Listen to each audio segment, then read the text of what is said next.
Ladies and gentlemen, welcome to this week's podcast. We have back with us again, firm fan favourite, Mr. Darren Williams. And we're going to be looking at some of Darren's alternative theories and enter his unique reality tunnel and see the magic that we find within. How are you doing, sir?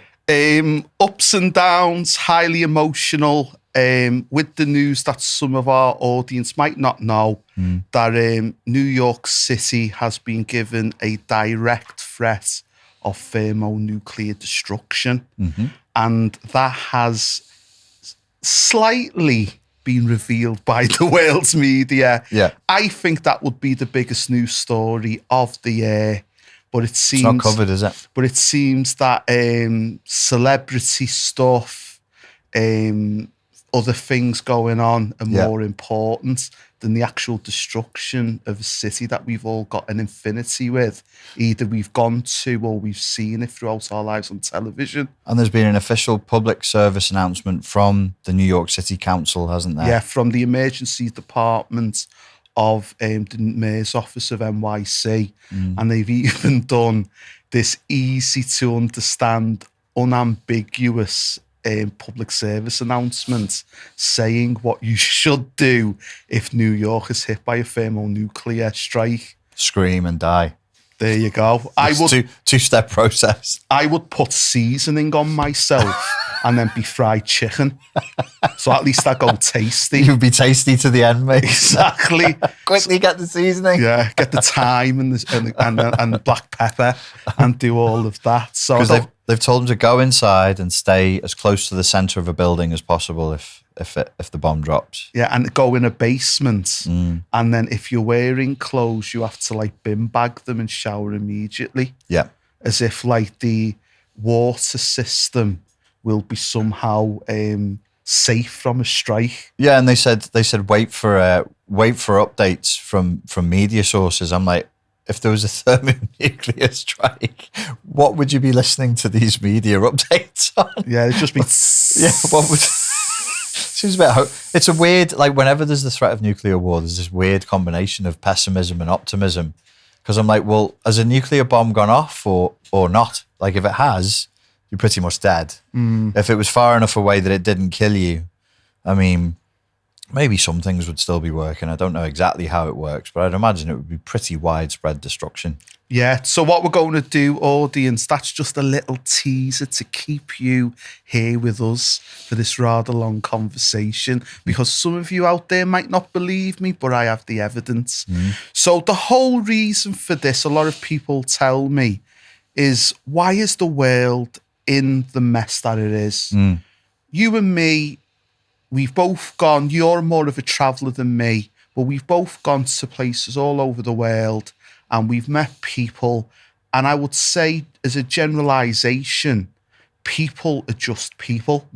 They want to be happy, productive, liked, loved, and they don't really wish any ill will or malice to people. Yeah. But there's this set of humanity that has a combination of high intellect, but absolutely no Empathy, sorry. So the main architect of this is this man that I'm going to show you that everyone should know about. His name is Dr. Henry Kissinger.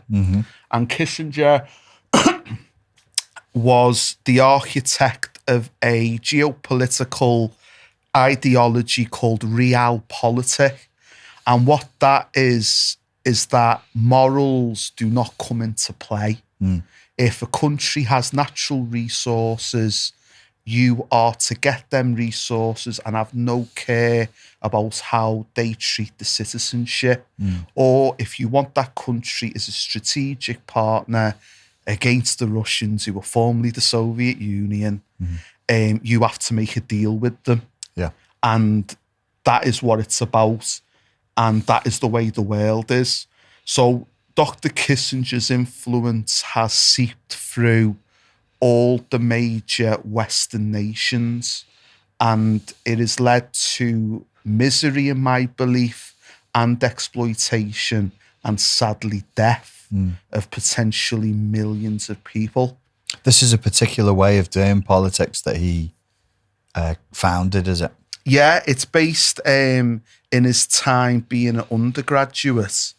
And he said that humanity, it's a very pessimistic view, humanity can never come to any type of agreement. There's always going to be arguments. There can never really be resolution. So the only way that you can do things is via sorts of agreements on the base levels. Give us your zinc and we'll give you our dollars. And that's how it is. And he was involved with very dubious regimes in Argentina and in Chile in the 1970s. Right. That were almost, they were inspired by a certain death cult from Germany, because a lot of that death cult fled to them people. So you have this strange connection of Kissinger being of Jewish heritage, then potentially dealing with people in South America or Latin America who are then having close ties to former German death cult members. But in his psychology of realpolitik, that can be allowed. Yeah. So it's very extraordinary. Now, the thing that is, I laugh at it in a gallows humour way, is his documents, his modus operandi, the way you can understand how he thinks. And that is called Memorandum 200. So the US does this for reasons of psychological warfare against other rivals, but also because they want their ideology to frighteningly seep into the corporate sector. So they will declassify documents and then their ideology gets bigger. The private sector then go back to the American military and want to work and collaborate. So they released a Memorandum 200 and then they realised it was that explosive. They tried to then classify it again. Right. So the judge at the time made a very famous judgment to say, it's your document. You need to decide if it's classified or not. I don't want to now do your dirty work. So it's declassified. Yeah. So at the time, it got worldwide coverage, especially in the developed world, or what we call the third world. And one of the things that it did was he forwarded it to the following individuals. So the chief financial officer of the federal government of America, of the Treasury, the highest ranking senior military officer in the United States, the chairman of the Joint Chiefs of Staff, the head of the Central Intelligence Agency or the director, and the US federal government executive responsible for agriculture, because a part of the document is using food as a way of a weapon. Right. And to weaponize food. So we can give you aid, or we can give you grain, or we can buy your stock, but you have to do what we say. So it's a use of like blackmail. What was the name of this document again? Memorandum 200. And this is Kissinger's work. Yeah. And it lays out a modality of creating control in the world. Yeah, of American economic dominance, without really having to use any type of military force. So the frightening thing, what he does is he looks at certain populations, and one of them populations is Nigeria. And he says that this country is a threat to our dominance because they have a family structure, and they have traditions, and they have a thing around being an entrepreneur, and they have all the natural resources. So what realpolitik, or Memorandum 200, I should say, is saying is we have to deliberately go into them nations and create organised confusion. Yeah. So they can never really get it together. And at the point where you have leaders that get it together, they get the rug pulled under them. Yeah. And then you get another puppet that's useless. So an example of maybe Kissinger's Memorandum 200 is Saddam Hussein, who was basically a street thug who then got to that level of becoming a leader and was very narcissistic, to the point of like foolishness,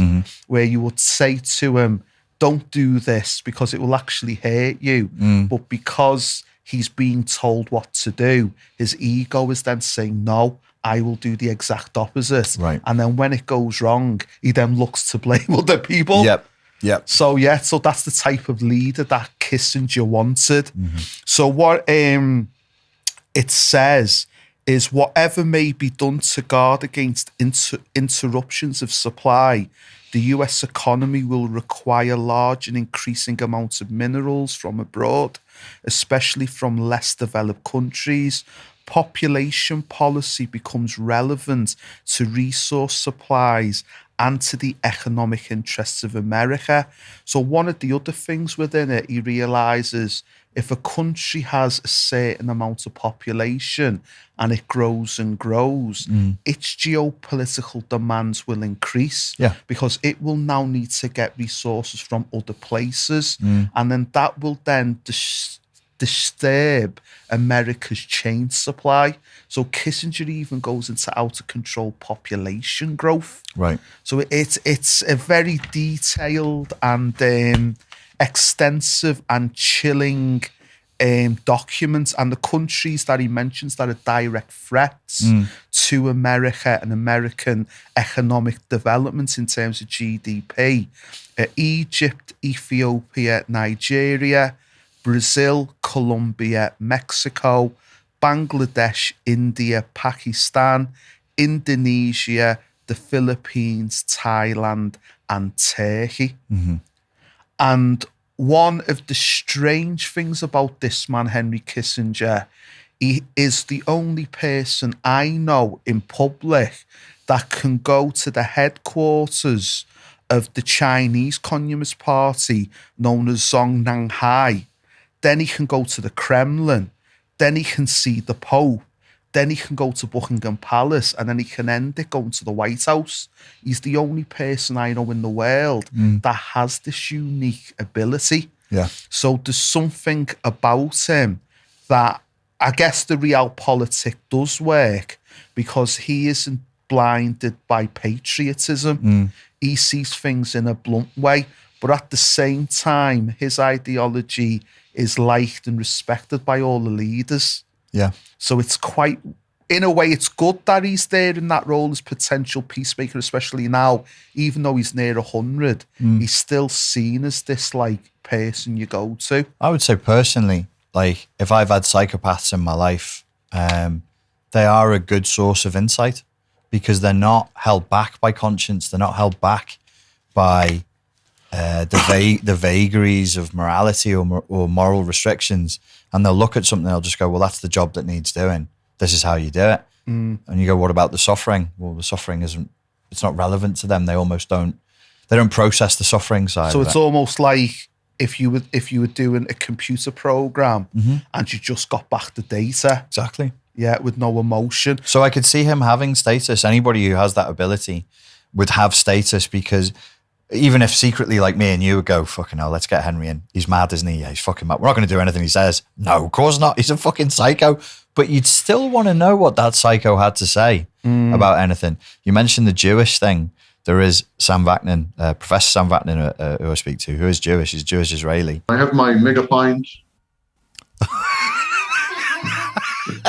I said to him once privately, I was like, some of the stuff the Nazis said about racial purity and the lineage of racial purity, it reminds me of the Ashkenazi Jews.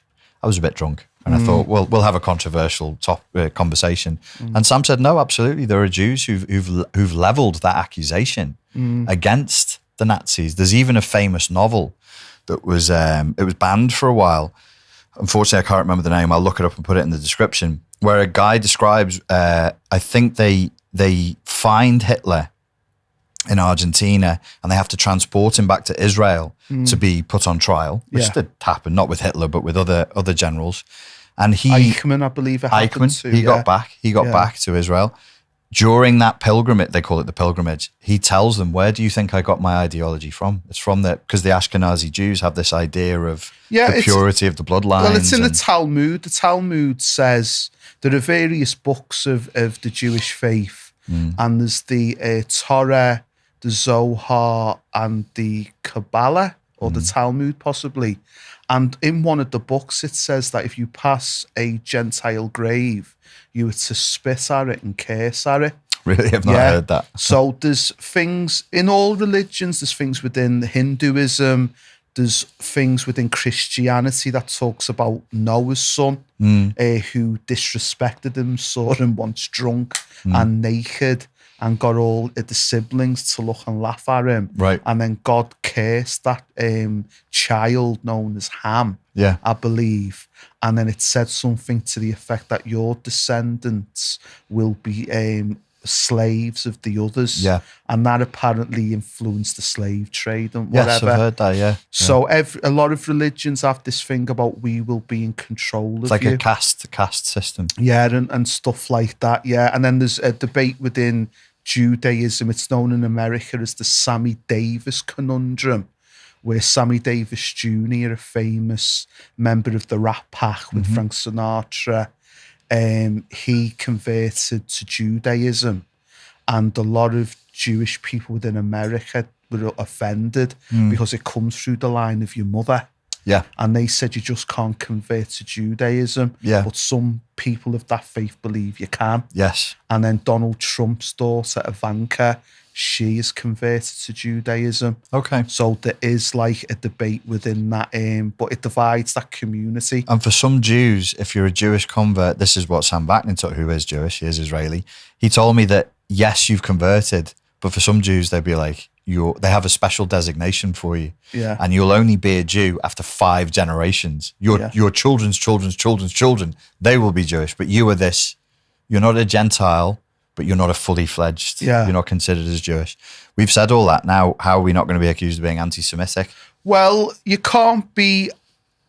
You see, we live in a world where things exist. And if we deal with things in an intellectual way, we have to examine them.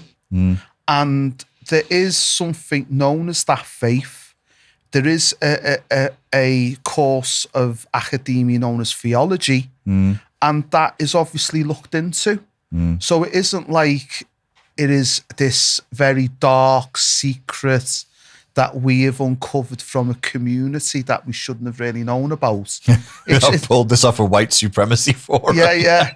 But, it's just an examination. And as I have said, there are other faiths that have this type of status and this type of belief. Yeah. And like, if people wish to call us that, I'll give the example of like the Jehovah's Witnesses. Yeah. Their belief system is that once you join that faith, you can only associate with people who are either of that faith or people you believe you can convert. Okay. But if you have old friendships, even though they're established, and you can't convert that person, eventually the faith tells you to just cut ties. Really? Yeah.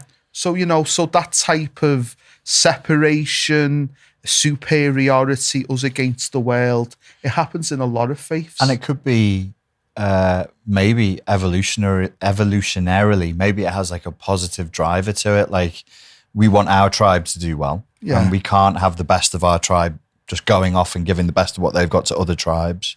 So you would have policies or rules or religious practices in place that keep your tribe pure or keep the good stuff in. Well, ultimately, it's always about the money, isn't it? Because ultimately, if you go to a Christian church, you've got to pay the tithe. Yeah. You've got to pay your collection. Yeah. So, like, the brass tacks of it is that the mullah always comes into it, right, whatever you think. The spirituality might be there. Even Buddhism, like, you would know this because you travel more to Asia. Buddhism absolutely fascinates me because it's the biggest contradiction, I think, of all the religions. You have Buddha saying you must give up your possessions. You must, possessions are a weight on the individual. But all their temples are gold. And I'm like, wait there, if you're such a minimalist religion. Say the same thing about Jesus. I don't like churches. I tear down the temple. Don't be money lenders. And then look at the golden like cathedrals and it's interesting, isn't it? And the Pope goes as his bath in a platinum bath, apparently. So you have a doctrine that explicitly says don't do this, and then the humans that come after, whoever the prophet was, explicitly do the thing they were told not to. Same thing happened with Bruce Lee. After he died, there were certain martial arts practices. He said, please don't do this. Please don't do it like this. And literally within 10 years of him being in the ground, they were doing it. Yeah. Under some justification. Yeah, because there's always something about you putting your ideology on it. It's always something about you putting your mark on it.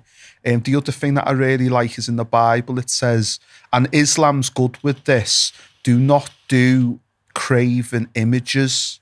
Do not show images of the saints or the prophets, because that will divide the people. But when you go into any church, you see images of Jesus. But in the book, it says, do not do that. And I've gone to Catholic churches for christenings, and at the end of it, I've pulled the padre aside and I've asked for his feelings on this matter, and it gets very awkward. Yeah.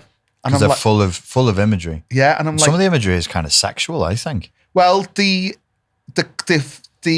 potential theory in theology is that a lot of the entrances to churches in Europe are based on the female vulva. Yeah.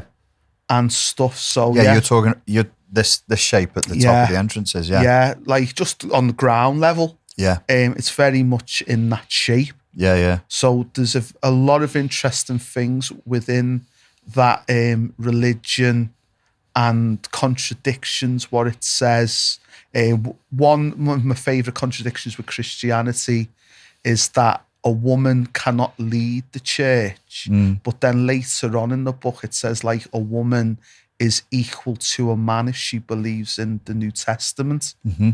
So there's all of these things that occur in religion that are fascinating, and we will actually come back to what the power of religion is later. There are themes here. There are themes. Yeah, that we are weaving in. So one of the interesting, most amazing people I think I have ever read about is a woman called Ann Pickard. Mm-hmm. And Ann Pickard, due to Mr. Julian Assange's work, that he's currently suffering in Belmarsh prison, revealed that she admitted as head of Shell Africa, headquartered in Shell Nigeria, that Shell has informants on all levels of the Nigerian government. So when the Nigerian president was trying to make a deal with China, she found out about it, and she cleverly sabotaged it. Right. And the ambassador for America in Abuja, which is the capital of Nigeria, was that taken aback by her casual cockiness that he wrote it in a diplomatic cable and sent it back. And what this revealed, this work from Assange, and this is why the Americans really want him, is that every time an American ambassador of any country met someone, they would always write a report. And if there was any major change in that nation, they would write a detailed report. So you can go to the WikiLeaks dump. I forgot what they were known as because there was that many Assange's done. But there's even a report from the US ambassador in 1981 about the state of the riots in the United Kingdom, and they list the issues that exist in Toxteth. Oh, wow. And then it got sent back to America. So America was furious, and still is, with Assange for revealing their secrets. Right. So now everybody knows in business or in politics that if you speak to an American ambassador, they're going to be writing notes. So that means it's made it now harder for America in terms of geopolitics. Right. Even things off the record, like having dinner or a lunch with someone, it's all sent back to the Pentagon. It's all intelligence gathering, yeah. Exactly. So this woman, Ann Pickard, I can't wait for you to see this.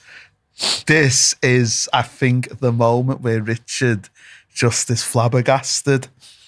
There is a organisation called McKinsey that some people would say, in a corporate measure, run the world or run the Western world. a lot of politicians and corporate leaders will leave their roles, go to McKinsey as consultants, spend a couple of years within their training academy, and then go back out. And they're a very sort of visible but shadowy organisation. They're up there with Vanguard and BlackRock in terms of their omnipotence and power. Now, BlackRock and Vanguard people are basically the two companies that own everything. One owns Pepsi, one owns Coca-Cola. That is the level of it. Everything leads back to either Vanguard or BlackRock. But the ideology, the corporate ideology, is McKinsey. And there is a conversation that is 4 minutes and 42 seconds with Ann Pickard basically telling the world how wonderful she is. So if you could just put that PDF, page 15 up, so our viewership can look at it. Now, I don't know if our friends in Santa Clara would block it. If they do, we can chop and edit. But there you go, people. There is, just underneath the bold, near the bottom, there is the link there, people. So you can watch. But I can't wait for Richard to see this. I watched this 3 times and I just couldn't believe the gall of the woman. I was just like, I believe it is, sir. Yeah, it is.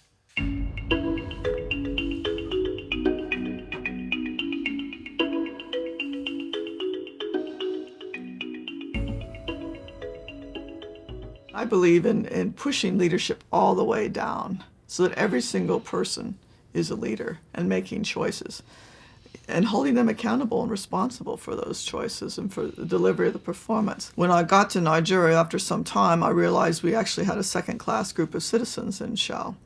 And it was an attempt by Shell to do the right thing to get local employment into the right places.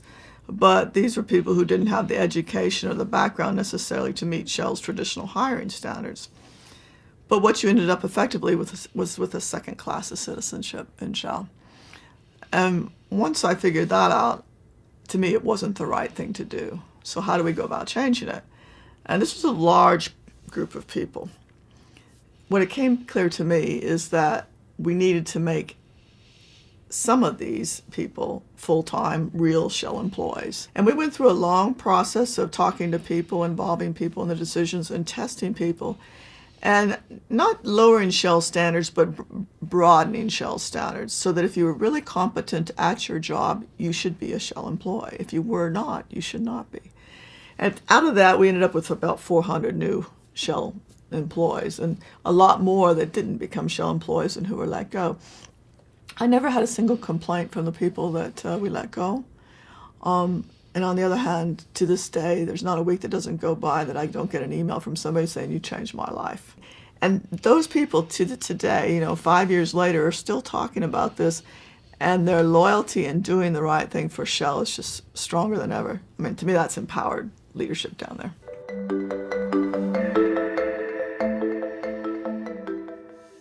I think the world is far more interconnected. We've got Alaska thinking about Norway, thinking about Greenland. The interconnectedness becomes absolutely important. I think, again, in building resilience, is talking to my organization about this is not a sprint. This is a marathon. We are building energy resources for 20, 30 years, not for tomorrow.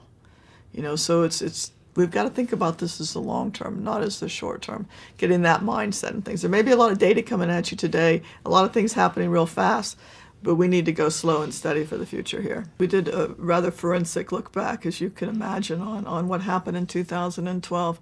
And I think one of the key things that became apparent is there was an on-off switch. Now, sometimes the on-off switch was caused by external events, but sometimes the on-off switch was caused by Shell. In other words, don't spend the money unless you're sure you're going to have the legal environment to go forward. Don't spend the money unless you're sure you're going to have the permit. No, I can't tell you that I'm going to have that permit until June, but we need to plan like we're going to have that permit in June. And so that was the biggest probably lesson, is to make sure we could smooth out the on-off switches wherever we could and take control of our own destiny.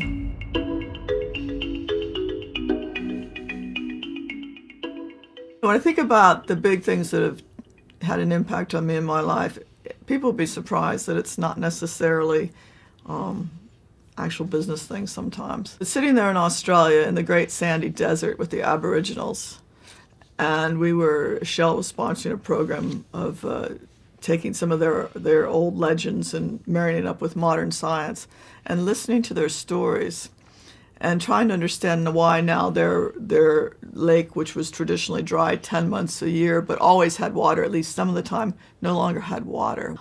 Going to Gabon and sitting there in some of the most pristine forests and talking to WWW about why these areas were pristine and them telling me, not knowing who I was, that it was because Shell held the keys and protected access to these environments. When I look back on my career, those are the highlights. Not necessarily operating to get this oil out of the ground, at a cheaper rate or faster rate or whatever. It's more, how do we impact the communities and the environment that we operate in? So with your knowledge of the human condition, what are the things that you're reading off, Anne? There's a kind of narcissism that I only found out about recently. Again, it was from Sam Vaknin. He said that in places like Japan, narcissism wouldn't show up as being individual focused. It can actually show up as a narcissism via the proxy of the network of the corporation you work for. And that looks like that kind of network narcissism. I'm amazing because I'm putting a cog in an amazing machine that has special rights and privileges to do things in the world that are that are godlike. Yeah, missionary type of vibe. A missionary vibe, but the old, I'd say it because I sound like a fucking SJW, colonizer vibe. Yeah. Missionaries really only wanted to bring God naively, generally speaking. This is dominance. I like the beginning where she says, I make everybody, no matter what the level they are, to be a leader. Now, my view of that is, if you want me to be a leader, Anne, you've got to pay me. Yeah. So her attitude is, well, even if you're on the minimum wage, you should still be a leader. Yeah. All said from her lofty tower or a lofty perch. Yeah. And then the other thing I got from it was not one person made a complaint. Yeah. Out of all them people in a developing world nation like Nigeria. That seems really fucking hard to believe. Yeah. She may never have heard a complaint. Yeah. Now, that's a different thing to not one person who was let go. 400 people get fired and nobody complains. Yeah. I think she means that she never heard any complaints, not that there was no complaints. And then the other thing I got from it was speaking to indigenous peoples. Oh, yes. The natives. She worked with the natives, Darren. Yeah. She civilized them in many ways. Yeah, and stuff like that. And it was just very much like this, aren't I great, aren't I brilliant? So one of the things I've done, people, if McKinsey are clever enough to take it down, there is a wonderful device known as the Web Archive.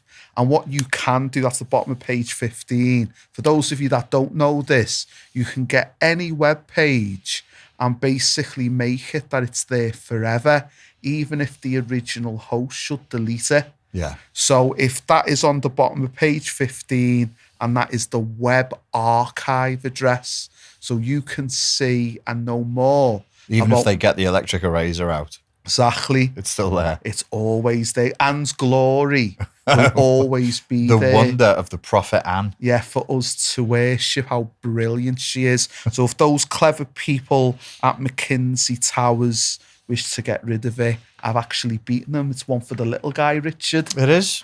That really looked like a saviour complex. Yeah. Massive saviour complex. And if people want to know more about Ann Pickard in terms of the WikiLeaks cables, at the top of page 16 is the actual link to the Guardian news website, because we only use the best sources, around what she said to the American ambassador. Right. So our viewership, our audience can judge what Anna said. To be objective, we're giving her the benefit of the doubt to see the wonderful person she is, but compared to what the American government thinks she is. Right. So that is on the top of page 16.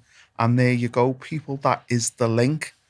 And there's another link as well. Gosh, there's two from the Guardian about her. And this is the quote. Shell spent 240 million on security in Nigeria between 2007 and 2009, operating its own security force, complete with a network of effective informants that passed intelligence on everything from rebel movements to the health of the president, Umaru Musa Yabuda, to the Shell executive, Ann Pickard. So with all that was mentioned prior and later, with serious allegations on the conduct of Ann Pickard, she was then later, as we have seen, given a platform by McKinsey Company, highlighting her expertise. Nigeria has one of the largest remaining oil reserves in the world, doesn't it? Yeah. I think it's in the top 10 remaining oil reserves. It's near enough got everything. It's got cobalt, it's got oil, gas, coal. It's got a great geographic location where it's right on the Atlantic. Do they need their regime changing? I feel like their regime might need changing sometime. I think what it is, it's such a complex nation, because my heritage is in some way Nigerian from Port Harcourt, which is in the Delta region, which is where the oil is from. And there's a number of tribes and languages and beliefs. And then there's the overarching clash of Christianity versus Islam. 50-50 the population, Yeah, isn't it? something like that as well. So for a leader to take that over, it would need, what do you call it, a benevolent dictatorship under... Me is what they need. There you go, They yeah. need So me. Nigeria, I'm here for you. So I'm ready. Call me. So Richard could be a good Ejo man, as we say, in terms of saving the day. Now, to balance all of this out, there's some hope. And there's some hope that people in top positions actually want the world to be a better place. Okay. And whilst there are people like Anne, who are quite controversial, and ironically, when all of that came out in The Guardian, they moved Anne from Nigeria all the way up to the North Pole. What's that? Just to get it out of the way. She really pissed some people off there. Yeah. So what was it that came out in The Guardian?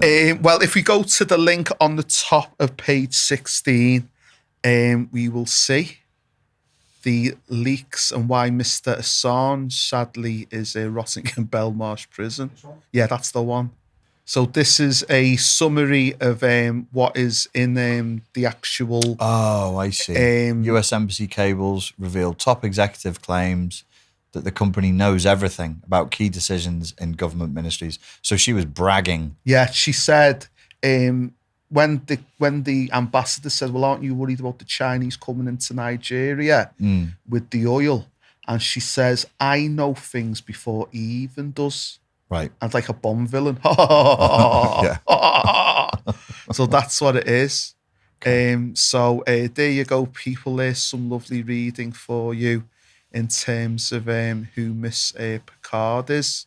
Like, I thought this was going to start a major backlash against Shell because the Nigerian diaspora, which I am part of, I thought around the Western world, they would have come together and done protests at Shell petrol stations or asked for boycotts, but it never materialised. It just never materialised. And I was surprised because Nigeria is a place that people are very, for all of its issues, people are proud of it. Yeah. And I thought that would have been the example, clear as crystal, of neo-colonialism in action and process.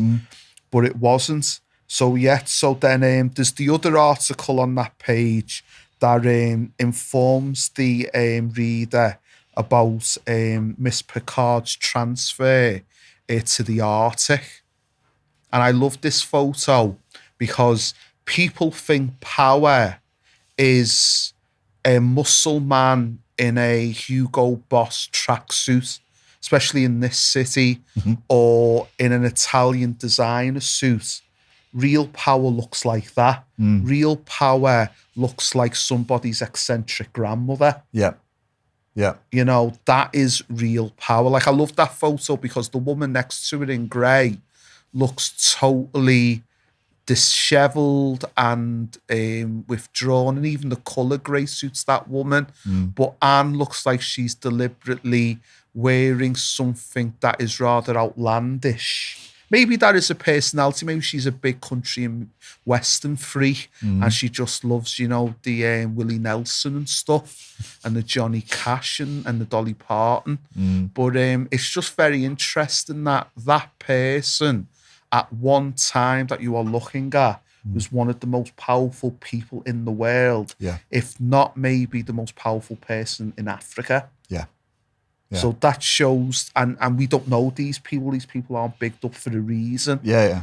So it takes people like me who are single and who are often women can't understand and are confused to find this for you, such as the work of sainthood. Such as the work of being a saint. You have sacrificed yourself. For the greater good. For the greater good. So it's all worth it for you people. So get on the socials and start spreading this, will you? It's 22 pages. So as I was saying, there are people that are the opposite of this lady. There are people that actually are in these positions that actually want the world to be a better place. And the greatest piece of journalism I have ever read was published on Thursday, the 7th of January 2016 in the intelligentsia love fest known as the London Review of Books.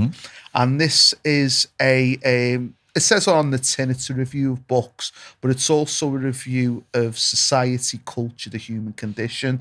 They have academics come in and look at it. So the person that done this essential article that everyone should read, it's called Military to Military, and it's by the respected author Seymour Hersh. He reveals that there is a civil war going on within the American military machine. There is a war on one side that one dreams of starting World War III and it being like this Valhalla Viking conquest of glory, because that's what they've been trained from West Point forward. And there's another side that aren't afraid to fight, but see that Valhalla complex is utterly insane.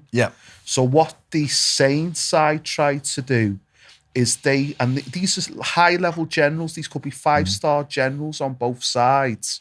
The sane side tried to sabotage the insane side by then giving information to countries such as Iran and such as Russia. Trying to avoid World War III. Exactly. So when I read this article, I was just like really scared. Weird. It was fascination at the workings of the American military machine, how vast it is. But also it reminded me of a Martin Scorsese gangster film in which you have two capos that are that high up. They actually can't directly kill each other because they're both made men. So what they do is they get underlings to fight the war for them, or they try to deliberately create, like jiu-jitsu, they try to manufacture a way of getting their opponent in a hold that the opponent will submit. So it's like this jiu-jitsu type of contest between the two sides. And, you know, the way I imagined it, you could have the canteen in the Pentagon, and on one table, it goes like high school. It's like on one canteen is one rival group Yeah. of 5-star generals, and then on the other side is the other rival 5-star generals. And as they're eating the lunch, they're just like staring at each other Yeah. in between talking to friends, and they're nudging each other and staring at each other. But they're all allegedly on the same side. Yeah. And that's within like the American military. So for people that want to know more about Hersh, if you just go to page 16, the bottom of it, this book should be essential reading. This is the thing that made Hersh's name. It's currently available online as a PDF. You can get it online, but it's about 83 English pounds for a copy. It amazes me that there are some books that are still in print, that will always be in print. Like when I was in school, I absolutely hated To Kill a Mockingbird. I thought it was so naff and so condescending and so simplistic. But because it has that hype and that energy around it, it will always be in print. I felt the same way about The Catcher in the Rye. Okay. I couldn't crack that. I couldn't get my head around that. Why the hype was about it? Yeah. I wasn't impressed. I liked Clockwork Orange. I liked 1984. Yeah. Some of the other ones that they were like, oh, this is a classic. Yeah. But yeah, To Kill a Mockingbird, never cracked it. Yeah. And Catcher in the Rye, I was like, I don't know why anyone cares. I really don't get what this is all about. Yeah. What's the fuss? The scary thing with Catcher in the Rye is you might need to have mental illness to get it. Right. Because it's inspired a number of high-profile assassins. So the man who assassinated John Lennon, Mark Chapman, he was inspired and influenced by Catcher in the Rye. And I believe the man who tried to assassinate Ronald Reagan, he also read Catcher in the Rye. But both Chapman and the other man, they both had serious mental illness. Yeah. So and famously the writer lives as a recluse. There's an amazing story about him a few years ago where he was finally found in the American Northeast by Camp David or Camp Cod. And I believe his system is he has a house and then miles away he has his post box and he's got like an underground tunnel. Paranoid. And then he's able to get his mail, pop up from a hatch, get his mail and then go back. Full Teddy Perkins mode. Yes, like that type of thing. So is it JD Salinger. Salinger, yeah. So there's something about Catching the Rye that does attract people with certain imbalance. But when I read it, I was thinking, wow, this must have some hot potato stuff in here. Yeah. And when I was like midway through, I was like, well, it's not even lukewarm. No, I've never got further than halfway through. I've Yeah. tried 5 times and I'm like, I'm not going to put myself through this Yeah, anymore. so there's something about that. So if you could just put that image again, because I think it's really important, because the audience, you have a lot of power. As you can see, the publisher is called Random House, and they publish this excellent piece of work. And if you can tweet them, I think Seymour Hersh or Cy Hersh is available on the socials. If you could make him aware of this, and hopefully we can start a movement where we can get this book back in print, because what it's about is the actions of an American platoon in Vietnam that basically go berserk. They go in a village and they just go nuts, kill people, sexual assaults happen. It's just depravity. And then there's a cover-up. And then Hersh then speaks to the actual military personnel involved, some of whom are dealing with guilt because they realise that the barbarism of Vietnam turned them into that type of animal. And it's a whole process of what happened, the reaction on the base to it, the subsequent cover-up, and then legal proceedings. It's a full, in-depth look at the savagery of war. And I think that everyone should read it. But I think the reason why it's not in print is that the American military would suffer. Because if young people were to read this seminal piece of work, they would be like, I'm not joining the military. They'd be demoralised. Or the military would have to really change its approach to dealing with combat. And I always laugh when they talk about Geneva Conventions and about prisoners' rights and prisoners of war. War, by its definition, is utterly inhumane. And it's like, you would be in this situation more than me. I've been in it, though. It's like when you're in a street fight, you haven't got time to say, please don't kick me in my genitals. That's not very nice. You haven't got time for it, especially as men, when we have the adrenaline and the anger. I forgot how many times they say, harder than concrete or cement, a human being can hit another human being with force. And martial artists know that as chi energy, where basically we get some energy within us and that hardens the bones.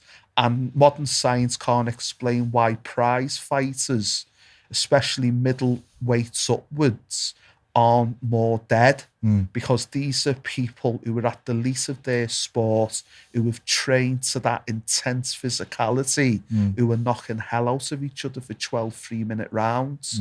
And science thinks, well, according to what they're at their physical peak and their prowess, there should be a lot more deaths in boxing. So there's something about chi energy maybe, but within a street fight, anything goes. Where in boxing, you have a referee, you have rules, you have medical personnel, you can even have police law enforcement in the arena. So what he is trying to say in this book is that sometimes in war, it can go west and it can get savage. But yeah, it's available. If Random House don't release it, people, it is available in full-on PDF online to look at. So Hersh looked at this, and to me, in Military to Military, he has the vibe of almost being like a Catholic priest, where these people that work in military intelligence, they're coming to him confessing, and the insanity of what they have to deal with this other side that dream about World War III in a Doctor Strangelove manner is just grinding them. And then they just say so much information to Hersh about what they're going through and the things that they use neutral countries as well, like Switzerland. So they will go to the Swiss and say, you know, if the Russians knew about this in Syria, that would really hinder our operation to get more land in it. But, you know, if the Russians knew, so then the Swiss are like, oh, okay, then yes, if the Russians knew. And then the Swiss will then go to their diplomatic connections in Moscow and say the Americans are potentially planning this in Syria. And then that's how it's always curtailed and stopped. So if people want to see the document, it's on the top page 17, and it's called Military to Military by Seymour Hersh, and it is a fascinating read. It is a fascinating read. There's the link there at the top there, yeah. And it's just, you can't believe. It is a big one, people. It's over 6,000 words. So if you're not a good reader, you can read it in bits. But it is a time, and he looks at, like, obviously the Obama period, where the world was somewhat optimistic that a change was going to happen, but it was actually going into insanity, what we're sort of dealing with right now, in a way. But he just talks to people. He name drops some names of senior people that spoke to him to give credibility to his article. But this article has never been questioned because his journalism is that of a high quality. Right. And he's got good sources within the Beltway system in Washington. All the major players speak to him. All the presidents have to have their moment with Seymour Hersh, where he sits with them, and it either ends up being a book or a series or an extensive set of articles for newspapers, but he's like the guy, he's like the David Frost in a way of American political life. So a very serious senior person. So that people is military to military on the London Review of Books. So now we get to something truly frightening, looking into the insane side of this debate that Hersh talks about. Now, it was shown on Sky News, and it was originally called Inside the Nuclear Bunker. And I seen a little snippet of it, and I was like, no, I didn't see that. So I got my Sky remote and rewound it, and it was exactly what I saw.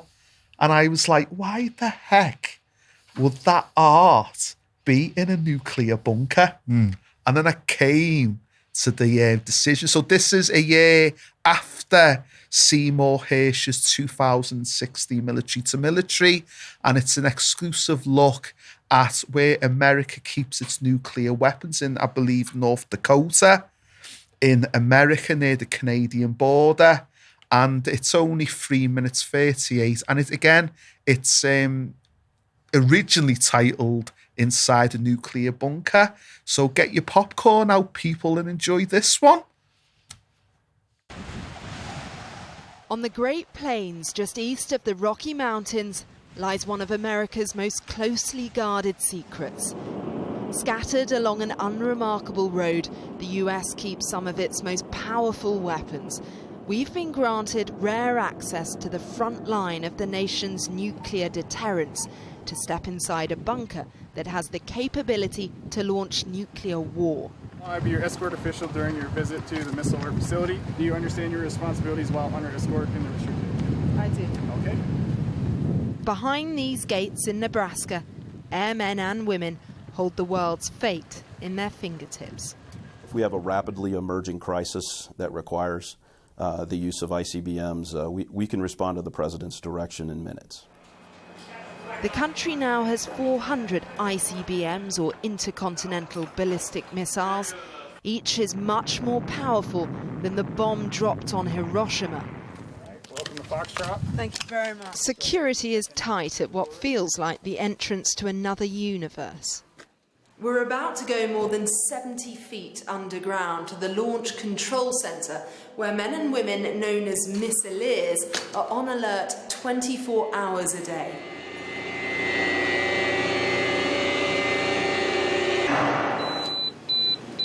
And test lamp push button pressed. If Donald Trump orders a strike, Air Force officers Crowley and Bryant can launch warheads within minutes. Typically, day to day, we are responsible for 10 nuclear warheads.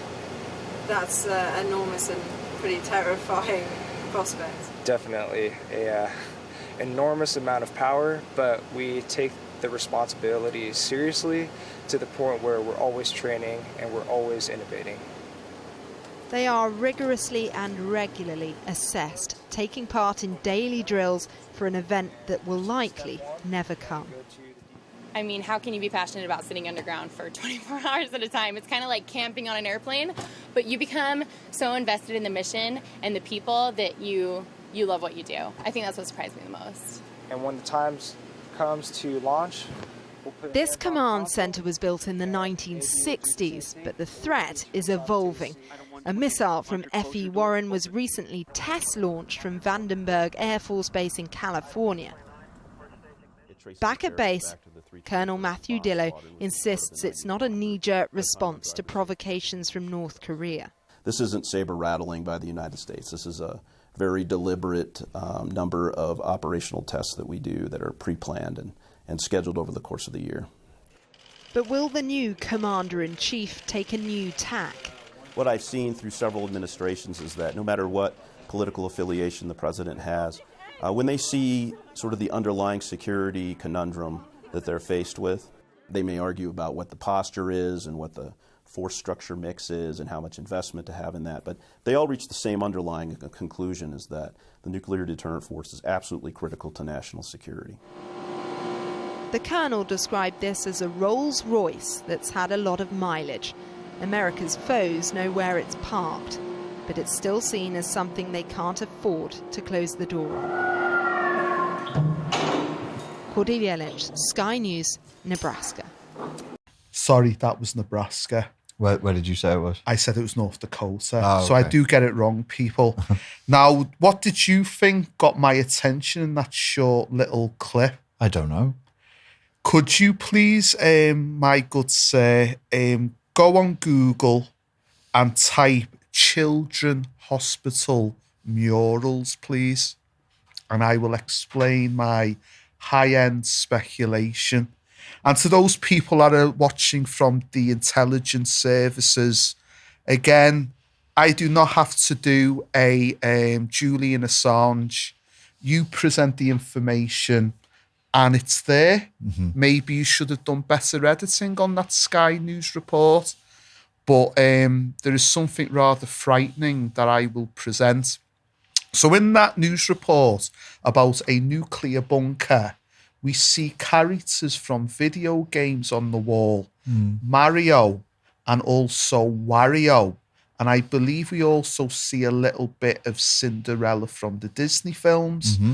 Now, again, this reminds me of murals that I saw as a child when I went to a hospital. We have a big one in Liverpool, one of the biggest children's hospitals in Europe, known as Alder Hey, and its halls were covered with these type of murals. So why would a facility with adults have art that is almost childlike?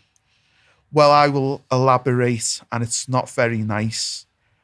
I believe to work in a facility that you know you could potentially end all life on Earth, it requires a unique person and a vulnerable one.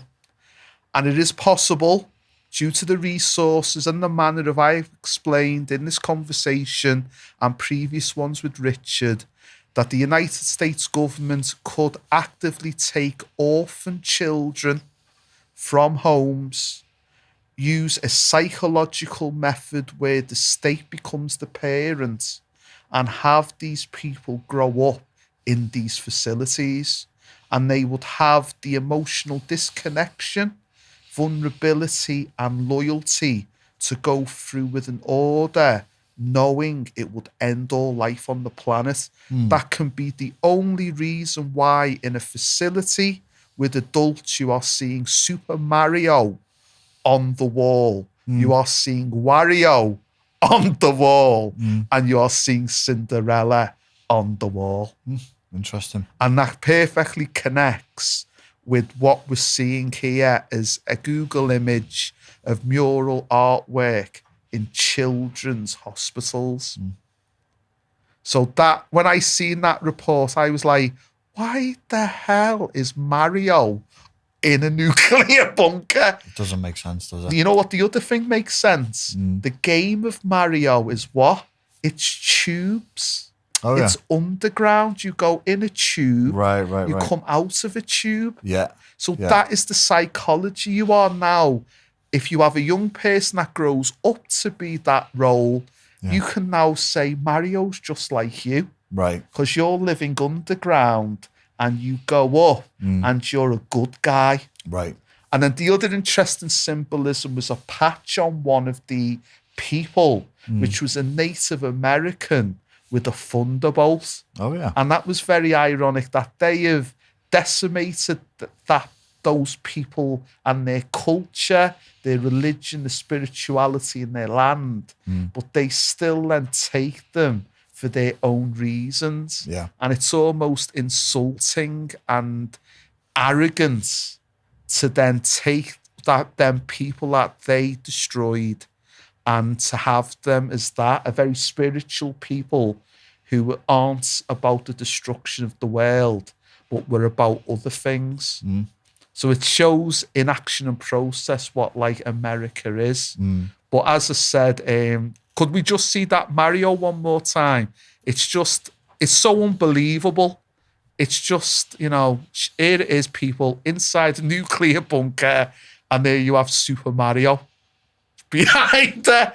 really strange. So I don't know why whoever was in charge of that, because she would have had a liaison with her. I'm sure they would have said, could you please go to, and you see Wario there, could you please go to somewhere a bit plain? But no, like, so I don't know if that female correspondent might have knew something was up or was weird. But there's a lot of bizarre things in the world. And some people might think my theories are bizarre. Some people might think what you say is. But I think the peak of bizarro is a mural of Super Mario in a nuclear weapons bunker in America. Yeah, that's really strange. Yeah, so that's a possibility.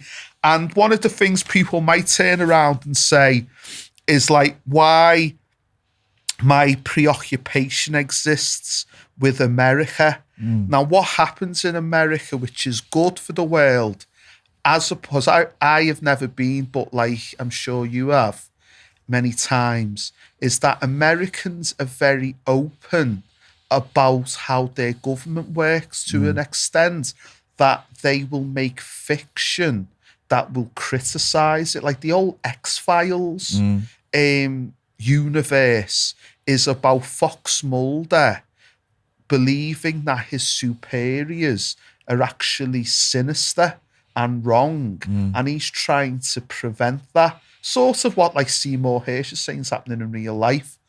And then you reveal something about a show that you like that got discontinued about an organised crime unit and a speech about 9/11.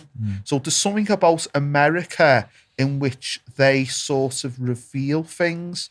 Here is different. Here is really hard to get the juicy stuff. They keep things here lock and key. It's really hard to get the top secret, declassified stuff. Now, it happens, ironically, either every New Year's Eve or every New Year's Day, where every 30 years they will release things. But generally, them things are rather light. The only thing that happened that they didn't expect, and it caused ruckus in Liverpool, was when Sir Geoffrey Howe said, after the Toxteth riots of 1981, a few weeks after, that there needed to be a managed decline of Liverpool. And then them discussions in the cabinet got released as part of that 30-year document dump. And everyone in Liverpool just went livid because people then started joining the dots and said, wait there, the docks went down, unemployment went, suddenly drugs flooded into the city. Managed decline? Okay, what's that about? So they went to Sir Geoffrey, who was very elderly, he might still be alive, and he just said it was just a little thing he said in passing. And it was like, oh yeah, you just say a managed decline. You're Deputy Prime Minister of the UK, main advisor to Margaret Thatcher, and you just say, let's have a managed decline of the fourth biggest city in the country and one of the most historical places in Europe. And like, you've just said that casually, but it's really hard to get any type of really juicy information about this country. So it shows what must be happening. So my favourite thing that I found, and this is what you said one of your favourite things was around a declassified technology. And you stated that there were minds back then that were really advanced but didn't have the means to meet their advancement. So there was something called the Flying Crowbar, which when I found out about it recently, I just couldn't believe it. So if you could just put that PDF for page 17, I'll elaborate on what the Flying Crowbar is. So we have a typical American front cab of a locomotive. And what the flying crowbar was going to be a supersonic low-altitude missile. And it was going to have near enough the same dimensions as what you see in front of you. And what it was going to do was, it was going to go faster than the speed of a Concorde. And it was going to go at very low altitude at near T-trop level, 3 times the speed of sound, so that's Mach 3. And it was going to literally toss out hydrogen bombs all over Russia, all remote controlled. And it was that good potentially that it could do this for 6 months. And the exhaust from this was so radioactive that itself would be a weapon. And they done testing of it, and they said that it was actually real and potential, and they were ready to go into production. And thankfully, somebody with brains in the American military machine said, if the Soviets get a whiff of what we're doing, it's World War III. So they stopped production. Right. So they spent billions on this, and I believe it was ended in 1958. Yeah, so I've done some bullet points on page 18 that can show the audience. So it started in 1954. It worked very well, flying accurately as low as 80 feet above the surface. One Flying Crowbar had 16 separate 1 megaton bombs and could travel to 16 different locations if required. 1 megaton destroys 80 square miles. Hiroshima was just 15 kiloton, whilst 1 megaton is 1,000,000 kiloton. The flight time of the Flying Crowbar was between 6 to 12 months. A 150 decibel shockwave vibration would instantly kill due to internal damage caused along with creating major damage to buildings, road signage, traffic lights, roof tiles, shop signage, street bins, even trees would become projectiles, travelling faster than the top speed of Concorde, being that of just Mach 2 compared to the Mach 3 that the Flying Crowbar could achieve. It didn't go into mass production as it was realised, as I said, if the Soviets found out, it would start World War III, a preemptive strike. Now, this is high-end military technology that was disbanded in 1964. 58 years ago. Now, to put that in perspective, that was the same year that the Beatles had their first American #1 with I Wanna Hold Your Hand. A young Cassius Clay defeated Sonny Liston in Miami, Florida to become heavyweight champion of the world. Nelson Mandela was sentenced to life imprisonment on Robben Island, and the film Goldfinger had its premiere in Leicester Square. So this is how advanced military technology is. And what makes me laugh are when you hear things about gas crisis and oil crisis and energy and all of these things that we're still dealing with. They definitely have the means to do that. But what it's to do with control of the supply chain. And a simple thing, I believe, it's to do with people's pensions. People's pensions are linked to the stock market, which is then linked to petrochemicals. So if you now create a new thing, basically those pensions are worthless. So what they have to do, again, realpolitik type of way, you have to secure the supply chains.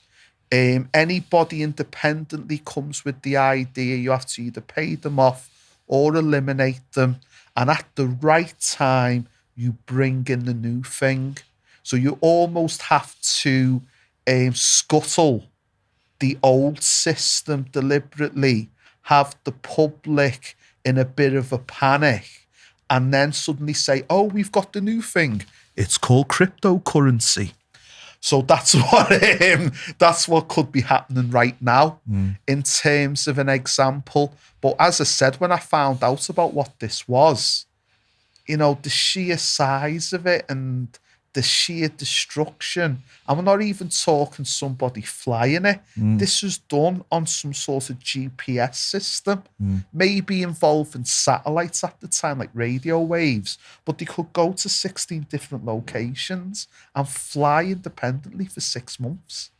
You know, it's utter destruction. So I don't know what type of things they've got now, because if that's what they had 58 years ago, I'm sure they've got things that can do levitation, like Marvel Universe stuff, Iron Man stuff maybe. They've got that level of sophistication. So so that is sort of like where we are in terms of it. And then the other thing that I've come with is a view, because I've called this the computer game is in each and every one of us, is that we've looked at like life, reality, how bizarre it is, but then you look at computer games and they sort of seeped into our reality, like Mario being in a nuclear bunker. So like the computer game reality of Reset, a generation that from very young have been playing these games, cause and consequence might actually not really be with people. People behave in a very, you would see it as well. Sometimes you called it excellently the other day that you felt like you were an emotional dildo. And I really screamed out laughing when I heard you say that. And again, it's about cause and consequence. And I've gone to therapy, and what I've always done is sometimes I've apologized to the therapist because of the things that I have gone through. But a lot of people don't have that in them. Yeah. That cause and consequence. Their attitude is, well, I can just say what I want. And again, maybe that's through the computer game, the playing of computer games. Now, some people might say that I am anti-computer games. No, I own a PlayStation. I love it. But I can put it into context. I can know the power of what it is. Lenin said a very famous statement just after the revolution. He said, give me control of the people's music and I will control the people. Because Lenin was aware of the power of music. He wasn't anti-music. He liked Chopin, he liked Beethoven, he liked Mozart, but he was aware of the power of it. So I can be critical of computer games, I can be aware of their influence and danger, but I can still play them. So that is the thing about it. So what we will do is to lighten your mood, because I'm quite a heavy person sometimes, people, I'm sorry. We've got Richard's most favourite distraction from all this serious memes. So let's go to the fun. I love memes, mate. I love a nice meme.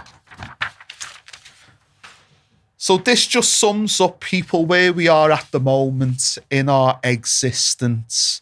You know, we hear things about you're to blame for global warming, you're to blame for the world's debts, you're to blame for the state of your communities. And it's not, people, it's just these corporations. And then speaking of somebody who should be blamed, is a very famous individual there,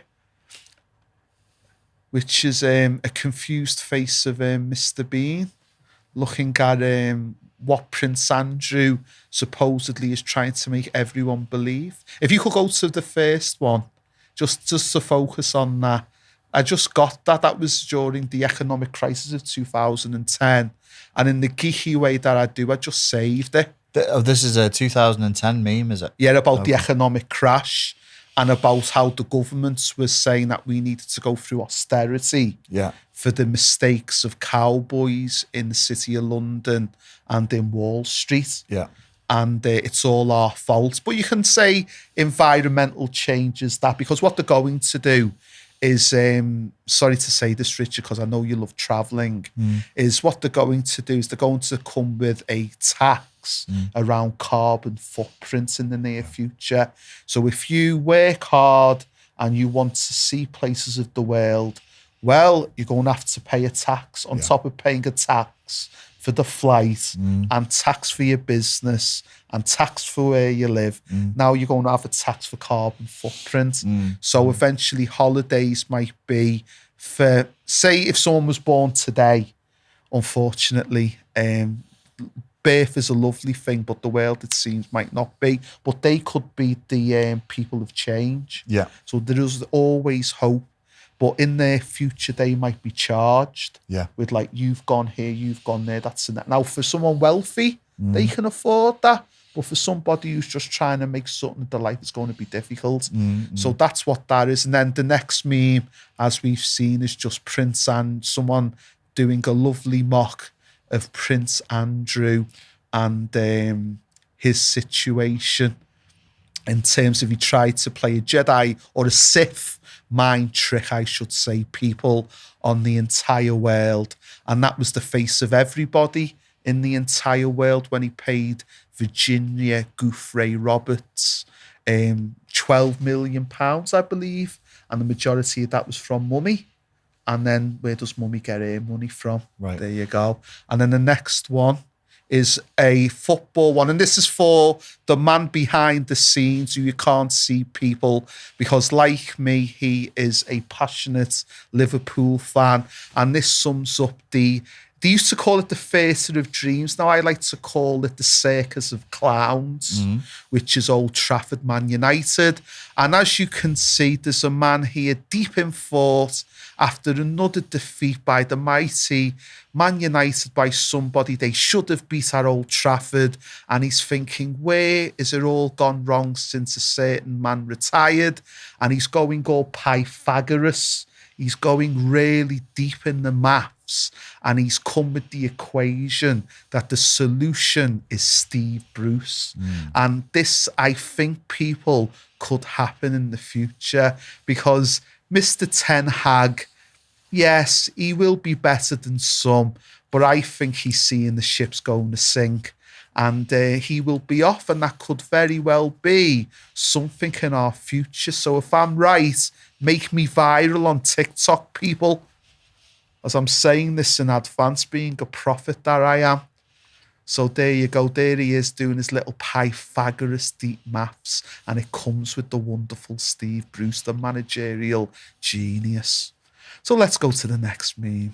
And this is something that Richard, I think, has often in his life. Definitely. Yeah, so we have that moment where we listen to something on the news, on the radio. There was a funny circumstance where it was the Champions League final, Real Madrid, Liverpool a few months ago, and they had somebody who was like a neo Jennifer Lopez, and she done that song Havana. Everyone's heard it. Da, da, da, da, Havana. Da. Everyone's heard that song. And the man in the back can tell us because he's considerably younger.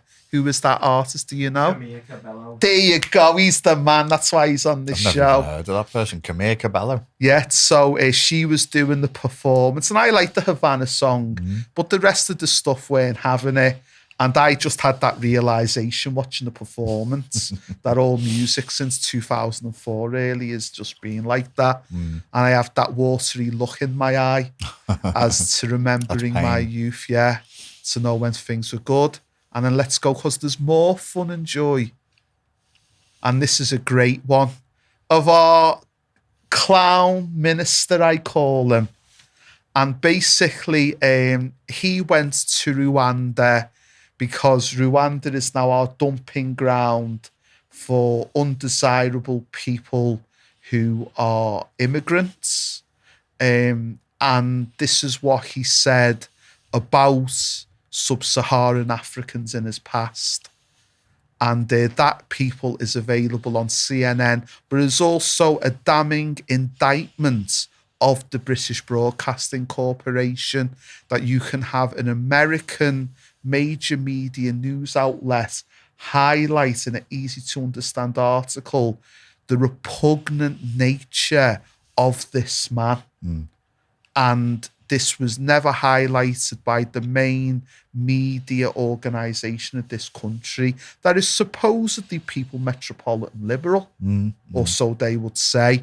But I just love that example of the double standards of the man, and the fact that the reason why the man has been in power are organisations like the BBC that have not put him to task, whereas an organisation like CNN has.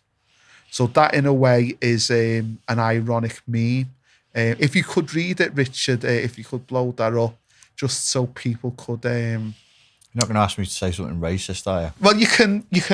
I'll say it in his voice and then I won't be in trouble. Yes, you can say it in a mock voice, in a ridiculous voice. Yeah, don't cut this out.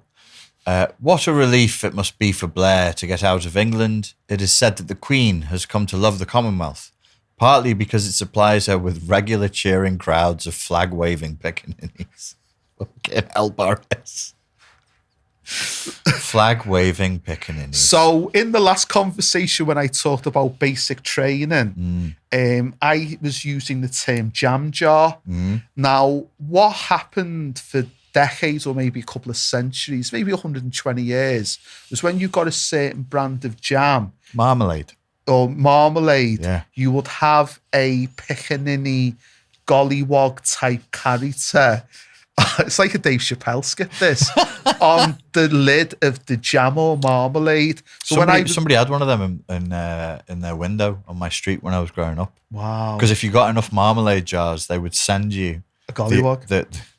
You can say it. I don't know if I can even say it, but maybe would American audiences know what a gollywog is? No, I don't think they would. Let's put it on Google Images, shall we? That's the best way of doing it. I'm allowed to. So marmalade, I don't know who it was. I forgot the manufacturer. They stopped it now, thankfully. Yeah, they stopped it. But yeah, their icon was a black doll. And if you collected enough of their marmalade jars and sent them in, they would send you... Yeah, that was in the window on my street, Garth Boulevard, Bebington. It wasn't in my fucking window, by the way. It was in somebody else's window. Are you there, Richard? Yeah, that's my collection. So if you do that and jam, you'll see it on what I was talking about, because some of our international viewers might have said, why was he saying jam jars? Yeah. So yes, so that's it. So that was... Oh, sorry, not just marmalade, jam as well, yeah. So that was, I think that was up to maybe 10, 15 years ago. It might have still been available. So yeah, so that was, there you go. Tasty jam now. It was good jam. Yeah, it was good jam, like, yeah. Not too sure about that. So yeah, so that was what I meant by when I said jam jars and fight the Chechens. So yeah, I got it, and I think old heads would get it, but the younger ones might be like, jam jars, that's a weird racial slur. Yeah. So that's the world we've come from, Richard. Yeah, so people might say, why, Darren, are you so dark? Because Gotham made me that way. So let's see the next meme to bring some light and levity. Here she is, our favourite cowgirl in her suede buckaroo glory. Cowgirl of the apocalypse. One of the most powerful people in all of Africa, giving it the big one, as maybe a deflection technique to make you think, was it plain possum? Is that possum? Yeah, so that's it. So is that I think that's the end of the memes. But people, as we're aware, here's a character that everyone's got an opinion on. Who he is, why is he always smiling, why is he always dancing, how come he's got a show somewhere in America, how many people actually watch it. There's all mystery on this guy. He's total fascinating. Some of the things I think he does are really insightful and funny. I do think he gets a lot of bad rap. I think some of it is bullying because obviously he is a bit of the bigger size. And I think people do use that in a quite nasty way. So you're happy to show gollywog dolls, but you're not going to say that a chap is fat? No. Okay. There you go. Because he's very powerful. He's like when you go on YouTube, his fingers on the whole he's page. everywhere. He's everywhere. Yeah, so, so this guy is a very powerful guy, and I'm sure that he's got some great software system. But if you say James Corden, James Corden, James Corden 3 times, he just appears like Beetlejuice. So so if you could just blow up into that writing, whatever that writing is, if you could just read that, Richard. On the way to the high school of your child performing in a sporting event that they're good at, knowing full well your ex-wife, who is also attending, loving nothing more than for you to arrive late. 10 minutes away, doesn't James Corden stop traffic? What? 10 minutes away, doesn't James Corden stop traffic by dancing to some Jennifer Lopez song whilst the camera crew is filming, yet you can't do nothing as law enforcement are his security. You miss your daughter, win first place at the high jump, and know nobody will believe you, returning home to an empty apartment. The television is switched on only to see Corden laugh on his chat show how hilarious his flash mob was earlier that day. Did you write that, Darren? Yes, I did. You'll be in trouble with Mr. Corden, you know. No, it's all good. It's all good. I'm sure he can deal with it. But yeah, he's one of the people that I think does get a bad rap. There was a famous thing with him and Patrick Stewart that went viral a few years ago, where Patrick Stewart, I think, was quite harsh on him. And he was very professional about it and stuff. But yeah, he gets a bad rap. He doesn't really talk about the rap. He hasn't done a really difficult interview. And I would like to know more about his background, his childhood. Is it that he needs to be the clown? You know, Tears of a Clown by Smokey Robinson, a very old song for you young folk to listen to. But it reminds me of the lyrics of that song. So maybe he's a very deep, thoughtful person. He looks like somebody who's trying very, very hard to be famous. And he doesn't emanate authenticity much. You're a harsh man, Mr. Richard. I think that's why he gets so much hate, because he seems very fake. Oh, I would like to sit with him and talk to him and see. You might get a different side. Yeah, I might get a different side to him and just talk about like post-apocalyptic survival. So what I was thinking is what we could do, people, is do you want a bonus edition or do you not? So what we'll do is we'll make you think about that, and we might be back with a little slice of bonus. Bye-bye. So what I've done is, rather than be all deep and all serious as I am, I'm just going to keep it nice and quick and catchy. Quick and catchy? Yeah, because some people, it's understandable. It's loads of heavy information, loads of seriousness.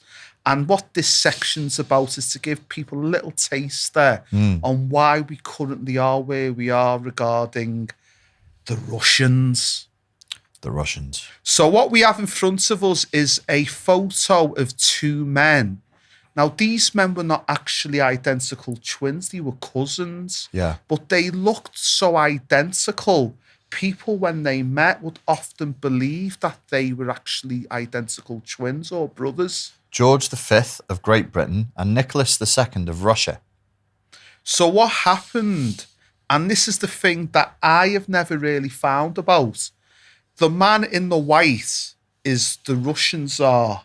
Tsar is the Russian for Caesar. And the man to the left is the British king. And at the time of the Soviet Revolution, Lenin and his Bolsheviks were making their way to what we know today as St. Petersburg. And word got back to his cousin for the Royal Navy fleet to come and take him and his family away. The ship never arrived. And eventually the Tsar Nicholas and his family with Anastasia, the famous mystique about her, they all got executed. Shot to death, stabbed to death in horrendous circumstances in a basement. But the thing that's very interesting is why that division happened. And it's never been focused on here in Britain. As if you could have somebody that looks to that identical level and they send out a play. Why wasn't the play acted? But this is the beginning of the Russian-British dispute. Okay. So the only thing I can speculate... It wasn't just incompetence then? You think they deliberately hung them out to dry? Yeah, because the weird thing is Lenin before going back to Russia to start the revolution, he was hanging around in London. Right. And from my research, it was like a gentleman's agreement between Nicholas and George.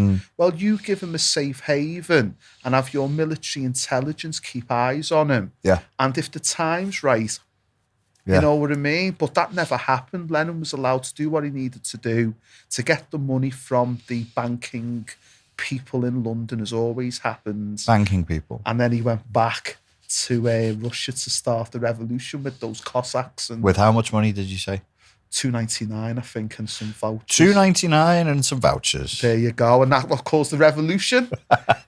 So that is the very strange familiarity, resemblance between two men.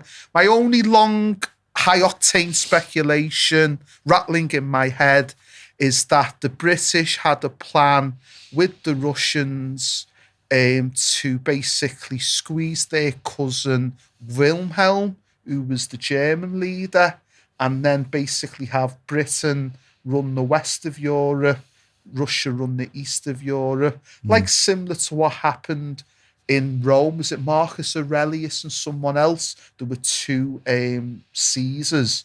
One done the west province of the Roman Empire, and the other one done the eastern one.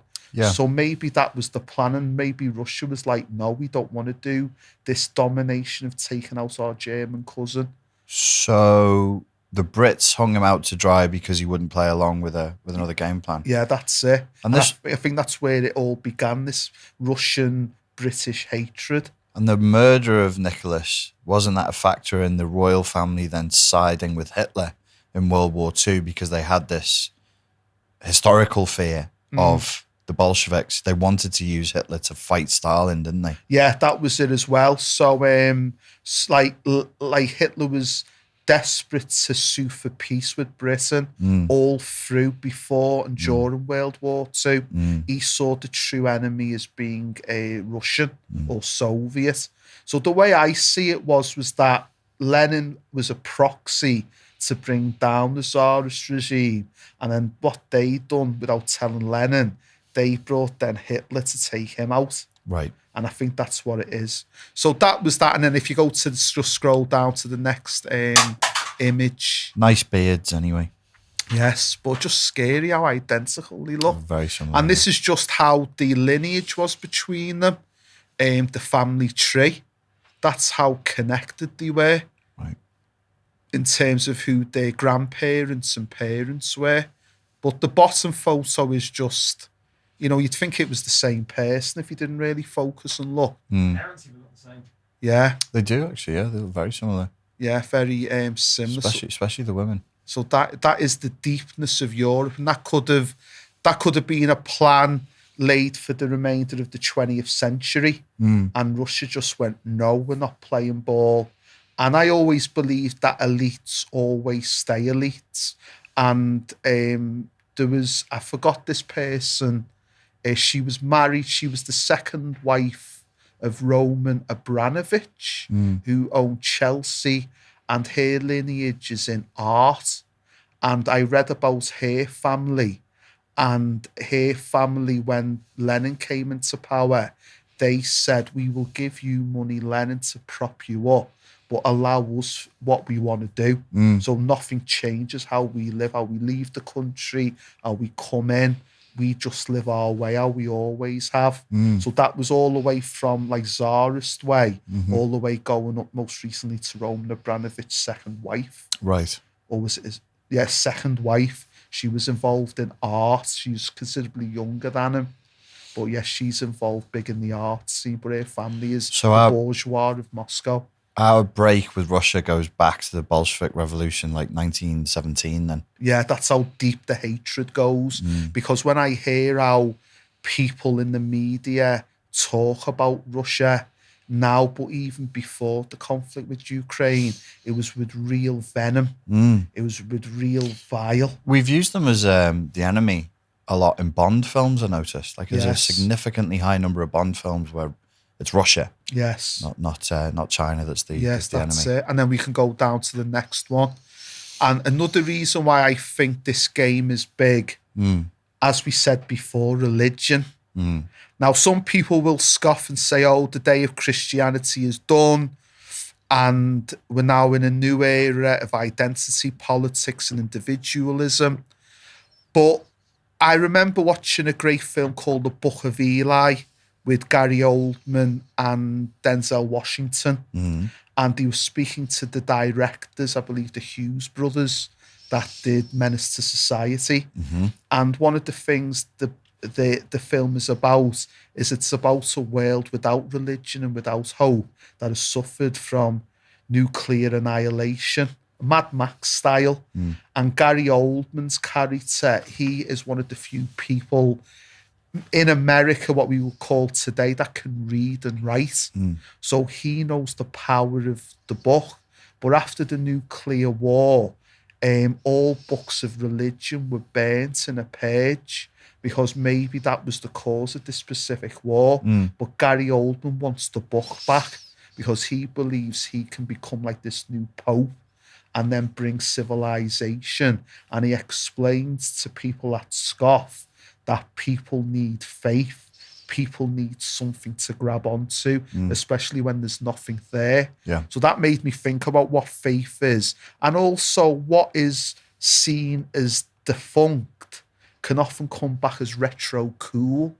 So we could see in the future a Christian revival. I think we will. I think it's already begun. A right-wing Christian revival is coming. Yeah, so this photo is of the main capo himself, Pope Francis, in Capi the white. Tutto Capi. And next to him is Justin Welby, who is the current Archbishop of Canterbury and head of the Protestant wing of Christianity. So if we go now down to the next photo. Why is he standing side by side with a Protestant? Well, they talk. It's shouldn't business. He hack his arms and legs off and no, burn it's him? business. It's all capos. It's just the business. Yeah, capos talking to capos. So I'm sorry to be such a pedant. I should have said capo di tutti capi because it's singular then plural. Sorry, got to get that out. Thank you. Nerd. So now we have the next photo, which is Pope Francis meeting with another disgraceful, decadent worshipper of the wrong religion. You should be burning him alive as well. It's is Archbishop Krillich, who is the head of the Orthodox Church.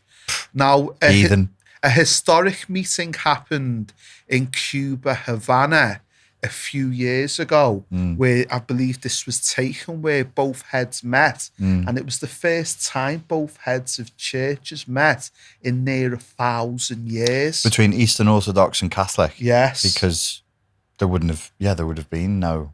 You couldn't have done it. The reason I'm making jokes about this, no disrespect to the head of the Eastern Orthodox Church or to the Catholic Church or to the Protestant Church, these people used to kill each other in horrendous, horrible ways for centuries.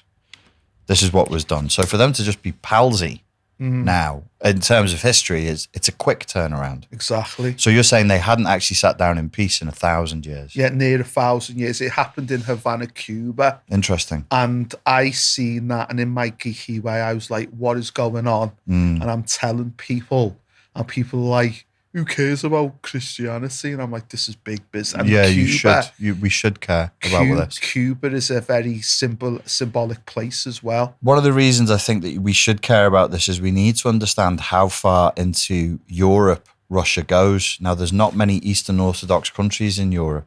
There's Romania, Serbia, and Serbia. Serbia has strong ties with Russia. Yes, so similar language, similar flag. The Serbs feel that they owe parts of their culture to Russia, and they're siding with Russia over the Ukraine thing, largely speaking. A couple of years ago, it freaked me out because my connections are more with Bosnia. 3 or 4 years ago, they ran joint military exercises called the Slavic Brotherhood. Serbia and Russia did joint military exercise called this. And not just that they did it together was creepy, but they deliberately chose to call it the Slavic Brotherhood. Now, we think all this, like your mates say, who cares about all this? Well, if you're Bosnian, which is Muslim, Croatian, which is Catholic, Serbian, which is Eastern Orthodox, you should care. Yeah. And these days are not over. I mean, the fucking Yugoslavian wars is the 90s. It's not that long ago. Yes. And when the shit hits the fan, people can get real ethnic real quick. Well, one of the things with the bonus edition is we will talk about that a bit briefly. I will do that. But my reason why I've used the two photos, are because the Pope, the Catholic Church, looks like they have to make a decision, and it's based on the next image below that one that you can read out for me. Yeah, put me specs on, lads. Choose company, three's a crowd, is a proverb with roots that stretch back at least to the 1600s.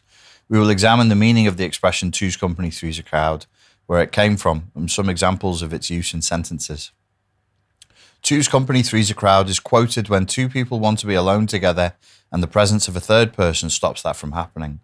Usually when a couple invokes the proverb choose company, three's a crowd, they are romantically involved. However, sometimes the proverb is used when two friends do not enjoy the company of a third person. The origin of the phrase, choose company, three's a crowd, is traced to a proverb quoted in John Ray's 1678 collection of English proverbs, one's too few, three too many. By the 1800s, three versions of the proverb were in use. Two's company, but three are none. Two's company, but three's trumpery. What? What the fuck? I'm just making things up now. Two's company, but three's a crowd. The proverb, two's company, three's a crowd, seems to have appeared in America in the 1850s. Interestingly, the proverb contains contractions. A form without contractions, two is company, three is a crowd, is rarely seen. So the Catholic Church just has to make that decision, and that could have huge bearings geopolitically. Pope Francis has said for the last 3 weeks that he is going soon to go to Moscow to see Archbishop Krylich of the Orthodox Church. Is his name Krylich? I believe it's Krylich. I thought that was the name of the alphabet was Cyrillic. Oh, sorry, maybe I'm wrong, but Richard will look at and correct me. I'm sorry. There's only so much this dyslexic brain can hold, people. So yeah, I do a good job. I hope you agree. It's a cool name if that is true. Yeah. Archbishop Alphabet. The Archbishop is Ecumenical Patriarch. Tell me his name. Come on. I'm still looking for his name. Head of the Russian Orthodox Church, if you put that in. That should have it straight away. Incumbent at the present is Bartholomew I. The head of the Russian Orthodox Church, specifically. Yeah, that's what it's known as. Okay. I had a little interaction with the Russian Orthodox Church when I used to do Systema, which is a Russian martial art, because it was very religious. Okay. Yeah, they would pray and they'd ask, you'd pray to God to help you hit harder. Head of the Russian Orthodox Church is, dun dun dun, you're right, Kirill. Kirill. Patriarch Kirill of Moscow. Yes, so he will speak to the Archbishop, and then he will have talks with Vladimir Putin, and then he will go to Kyiv and speak with Zelensky. Right. And he will try to broker peace. I don't know when he's trying to do that because he's got health issues at the moment, I think involving his hips and his knees.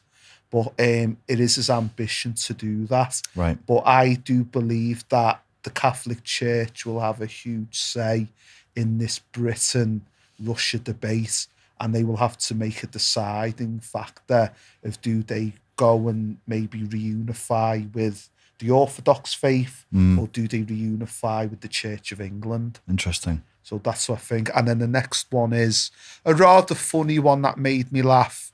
The Pope meeting the Queen when she visited him a few years ago. And what got me was the painting behind that has various zodiac symbols.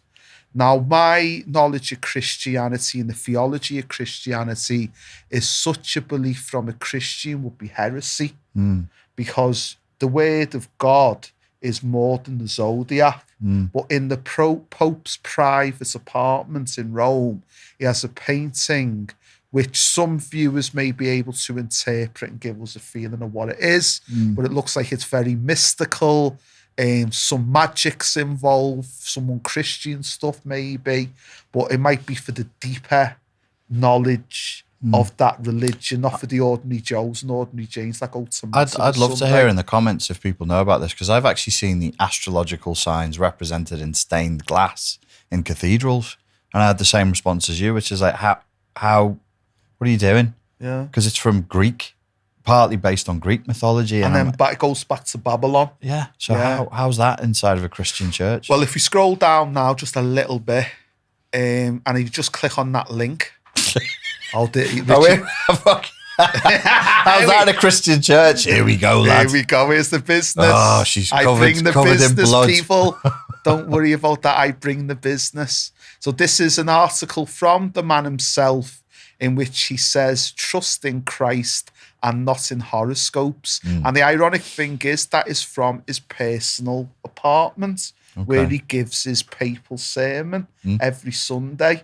So he's telling the people, don't believe in horoscopes, believe in Christ. And in his own abode, he's got a painting with astrological zodiac symbols. Interesting. So that's why I've said to people, it's nearly all available, because everything is coming out due to this internet, due to the impact of social media in which people want to admit. Like when you read about serial killers like Jack the Ripper, that Jack the Ripper left notes almost as if he wanted to be caught, or that group of people who were saying they were Jack the Ripper. But it's a common thing with criminals, especially serial killers. It's gloating, isn't it? Yeah, but they want to be caught as well. That's what a lot of psychologists, criminal psychologists say. So it seems to be something in our society where the truth wants to come out. I think wanting to be caught is one way of phrasing it, like wanting to be credited with your brilliance. So you can only be credited with your brilliance if you're caught. True. I wouldn't want other people to take the credit for this amazing serial killing that I've been doing. Yeah, like in the comics, the Joker, the character, the Joker wants that constantly, where he wants people to be shocked and amazed by his barbarism, but his criminal genius. Yeah. So maybe that's it. Yeah. So there you go, people. That's an article for you to check out on the Catholic news agency, no less, about the Pope declaring that you should believe in Christ, not in horoscopes. And he's got some interesting art. So let's go to the next little bonus edition. Now this people blew my head off when it was released a few years ago. And it was archive footage that the palace did not want to be revealed, in which the Queen was inducted in a Druidic ceremony. And the Queen is the head of the Church of England. That Justin Welby, the man in purple in the first photo, was seen standing next to the Pope. Right. So we now have another contradiction of faith. How many poor children's heads did she have to bash? Allegedly, I never said that. That's what he said, Your Majesty. Blood does she drink? I never said that. I just am interested in theology. I've been bashing in children's heads with a hammer all day. My wrist is sore. Sucking the devil's willy. My knees hurt. I've had quite enough, thank you. All that jizz. All of his cocks. So, people, back to seriousness. As we can see, it says Queen Elizabeth, just prior to her coronation, getting led by a Druidic high priestess in preparation for her enthronement ceremony. This is a very rare photo that the House of Windsor attempted to censor. So this reminds me very much of the film, for all you younger people, called Midsummer. That was a smash a few years ago around this type of belief system. So it's amazing that we have somebody who is a Christian being inducted in another faith. So again, we have these contradictions, but yet people, and there's even a YouTube video, I think they try to deflect it by Pathé News, which is still going now, but they show old footage of the actual ceremony. So if you do Queen Elizabeth pagan ceremony in YouTube, you will get it. But I think that's a spin to try to sort of normalise it. And go, yeah, it's nothing, look. Nothing big. Don't worry about it. She's a druid and We're all druids in the UK. That's what we try to tell Americans so they don't investigate further. There you go. So if you didn't know, people, the head of the Church of England also has another religion. So let's look at the other page, if there is one, I believe. Yeah, here's another photo of her at the ceremony. And one of the things I'd like to make people aware is its potential that the land known as Scotland was a province of the ancient Egyptians. And there was a purge due to a pharaoh called Akhenaten. My favourite pharaoh. Who got rid of all the gods and said, we will just worship the sun. Aten-Ra.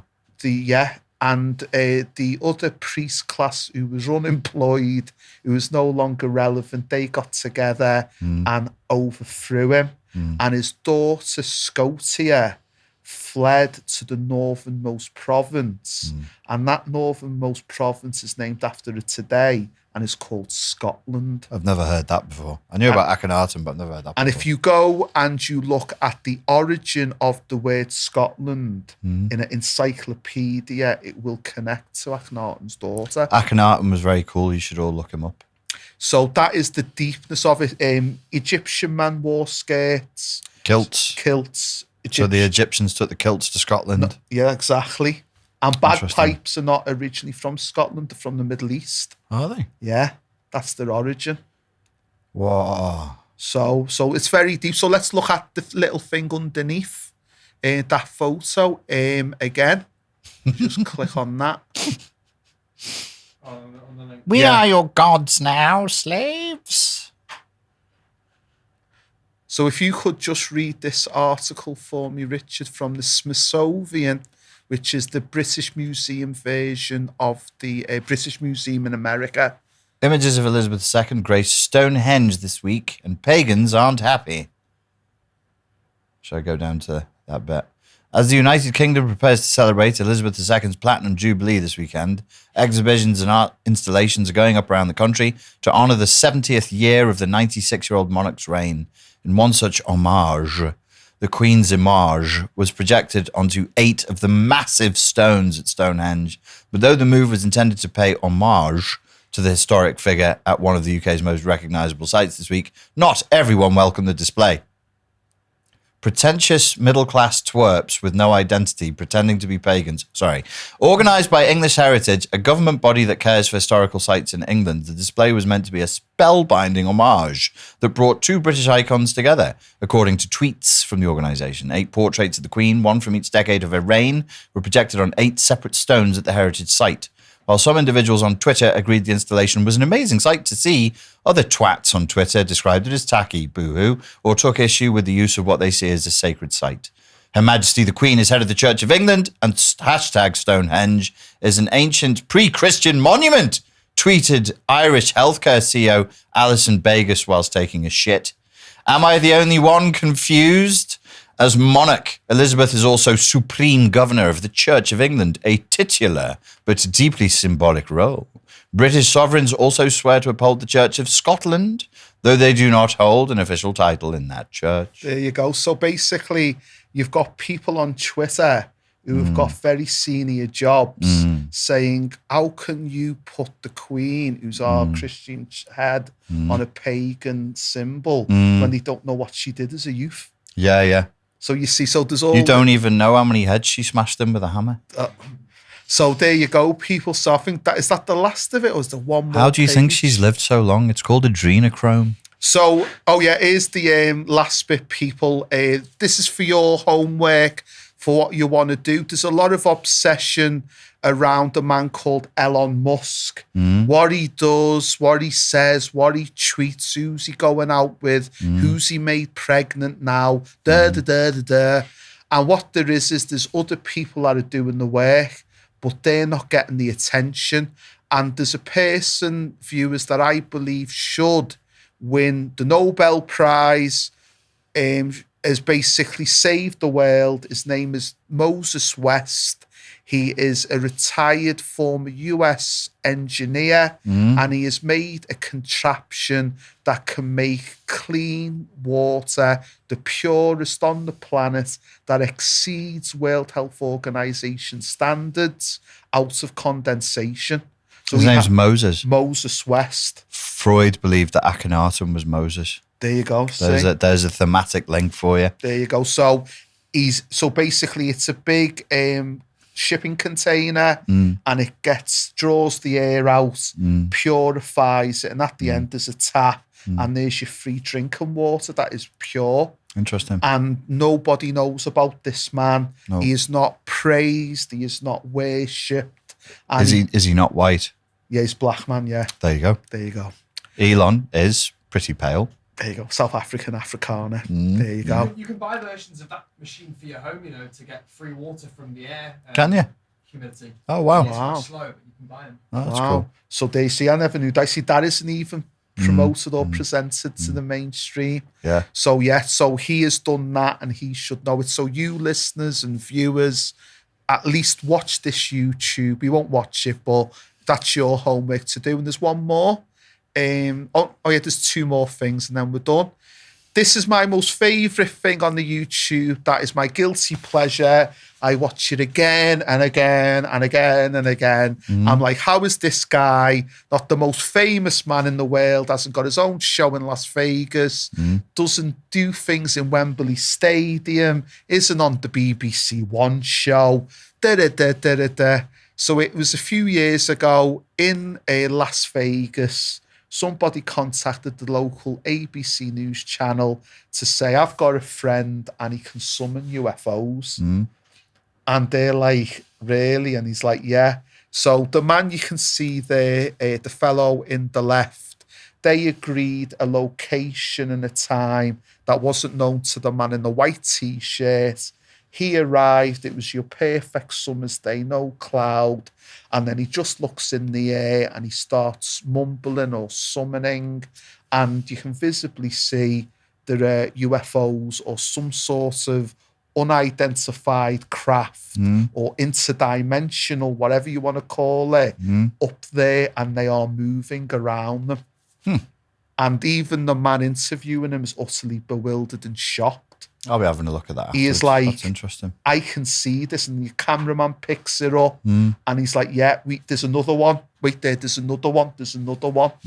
And this guy has this ability. Amazing. So again, there's amazing people in the world. There's hope people in the world, and not to get despondent. Yeah. There is something more to this existence than there is we know. goodness. And then the last bit, people, of this bonus edition, thank you for listening to me, is a lovely photo that I found that sums up the notion of despair and hope.